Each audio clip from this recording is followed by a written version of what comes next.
Um bom dia na paz de nosso Senhor e Salvador Jesus Cristo. Eu quero fazer uma leitura aqui, sequencial, baseada na leitura que nós fizemos no devocional de ontem. Está no livro do profeta Malaquias, no capítulo 3, o versículo de número... Eu li do 14, que diz: vou ler o 14 até o 18 novamente.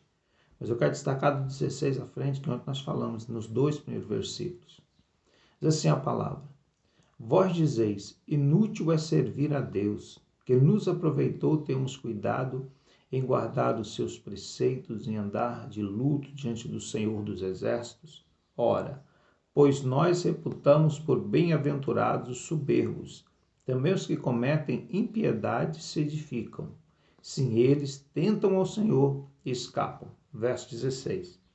Então aqueles que temem ao Senhor falam cada um com o seu companheiro, e o Senhor atenta e ouve, e há um memorial escrito diante dele para os que temem ao Senhor e para os que se lembram do seu nome.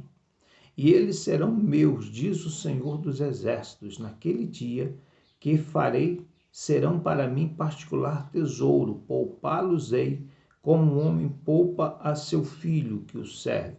Então vereis outra vez a diferença entre o justo e o ímpio, entre o que serve a Deus e o que não serve. Olha, nós temos aqui uma palavra, ontem nós falamos sobre as pessoas quando elas chegam no momento de medir a sua própria vida com a vida daqueles que não servem a Deus e acham que aqueles que não servem a Deus até vivem melhor, que eles ficam impunes diante de Deus por causa dos seus pecados. Mas eu quero falar uma palavra aqui nessa manhã e dizer o seguinte: a Bíblia diz que Deus tem um memorial escrito na vida ou da conduta daqueles que o servem, daqueles que vivem para Ele. Deus tem um memorial. Ele fala assim: naquele dia, você sabe qual é aquele dia? Você sabe o que Deus quer dizer naquele dia? É porque vai haver um dia em que se verá a diferença, se verá o valor daqueles que serviram a Deus. Eu falei ontem, vai valer a pena sim servir a Jesus, vale a pena estar aos pés de Jesus, vale a pena servi-lo. Tudo bem, às vezes parece que a nossa vida é tão comum quanto a das outras pessoas. Às vezes parece que a nossa vida ela é tão natural como de qualquer pessoa que não serve a Deus. Mas eu quero lhe falar uma coisa. Deus ele tem visto todo o nosso trabalho, toda a nossa dedicação. Deus tem visto toda a nossa fé e a nossa confiança. E Ele tem escrito um memorial.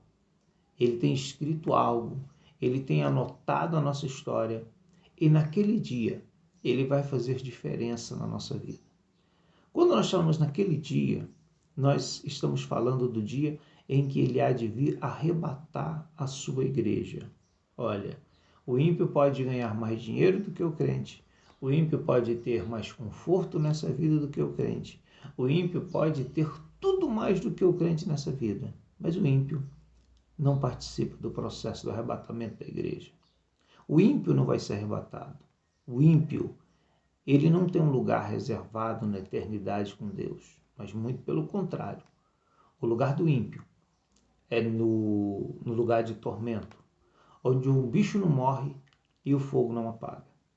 Eu quero te falar que se você pensa que o que você faz e que você serve a Deus está passando desapercebido pelo Criador, você está enganado.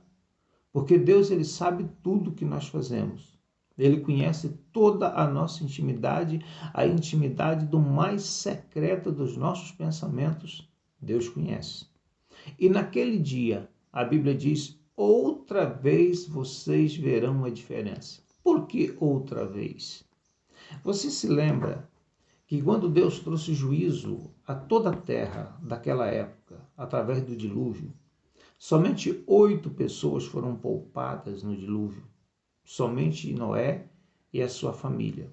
E a Bíblia diz que ao todo eles eram 8 almas que foram poupadas na época do dilúvio. Agora eu pergunto, quem temia a Deus naquela ocasião? Quem guardava comunhão com Deus e vivia para Ele? A Bíblia diz que Deus, procurando alguém justo, ele encontra Noé. Ele encontra Noé e dá uma ordem a Noé para que Noé fizesse uma arca, porque ele haveria de mandar chuva sobre a terra, inundaria o mundo com águas, e somente os que estivessem na arca que seriam salvos. Não parece com o arrebatamento?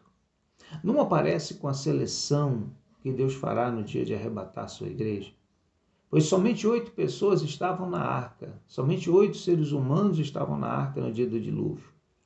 Parece muito com hoje. Quando nós falamos que Jesus vai voltar a arrebatar a sua igreja, nós somos alvo de críticas, somos alvo de dúvidas, mas Noé também passou pelo mesmo processo. Ele foi criticado, foi zombado, certamente disseram que ele era um velho louco, e talvez até disseram que ele tinha enlouquecido muito novo, porque Noé só tinha 400 anos. Quando Noé conclui a arca, 100 anos depois de Deus mandar ele fazer a arca, ele estava pronto. Só ele e a sua família tinham fé suficiente para entrar na arca. Porque a fé às vezes parece loucura, não parece? Pois é. Outra vez vocês verão a diferença, outra vez eu verei a diferença, outra vez nós veremos a diferença do que serve a Deus e do que não serve. A diferença não é vista, não é no resultado financeiro, a diferença não é vista, não é na vida natural que nós vivemos, não. A diferença vai ser vista no dia da seleção de Deus. A Bíblia diz que muitos são chamados, poucos são escolhidos. Até no meio do nosso povo, no meio do povo evangélico, ainda vai haver uma separação, uma divisão. Porque Deus conhece os que realmente são deles. Olha bem, houve outro fato interessante que se parece muito com o arrebatamento da igreja, retrata muito, é um tipo do arrebatamento, foi quando Deus destruiu Sodoma e Gomorra. Lá dentro de Sodoma e Gomorra foi morar uma família, a família de Ló. A família de Ló era ele, a sua esposa e 2 filhas. Ele escolheu estar naquela cidade por um momento de olhar as coisas de forma humana. Ele escolheu morar em Sodoma e Gomorra.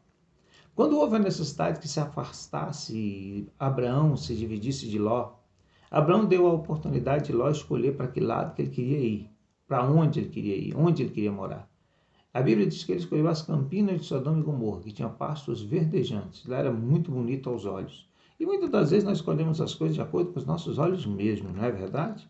Às vezes nós achamos que o que os nossos olhos veem é o que realmente vai ser bom para nós. Na vida de Ló não funcionou assim, nem na maioria das pessoas funciona assim. Nem sempre o mais bonito é o melhor. E Ló, ele estava na cidade, vivendo naquela cidade, e o pecado daquela cidade era horrendo, era terrível. Aquele pecado, aquela abominação chegou diante de Deus. Deus manda os anjos a conversarem com Abraão e diz, olha, nós vamos destruir as cidades de Sodoma e Gomorra, Admá, Zeboim e Zoar. Eram 5 cidades que seriam destruídas. Olha bem, Abraão intercede e fala, se eu tiver 50 justos na cidade, eu não destruo a cidade por causa do justo. Se tiver 40, não destruo a cidade por causa dos 40. Se tiver 30, não destruo. Desceu até 5. E se tiver 5 justos, eu não destruiria a cidade por causa dos 5. Mas não tinha 5. Na verdade, não tinha nem 4. Tinha 3. A Bíblia diz que quando Ló saiu da cidade, a cidade foi queimada. Choveu fogo e enxofre sobre aquela cidade e ela foi completamente destruída. Quem Deus poupou? Somente Ló e as suas 2 filhas. Que a sua mulher também teve oportunidade de sair da cidade, mas ela não quis. Ela saiu meio na marra, forçada. Sabe aquela crença forçada que o pai força, que a mãe força, que alguém está insistindo demais, correndo atrás e insistindo para você servir a Deus? É mais ou menos a fé da mulher de Ló. Ela sempre estava olhando para trás, sempre ligada às coisas daquela cidade.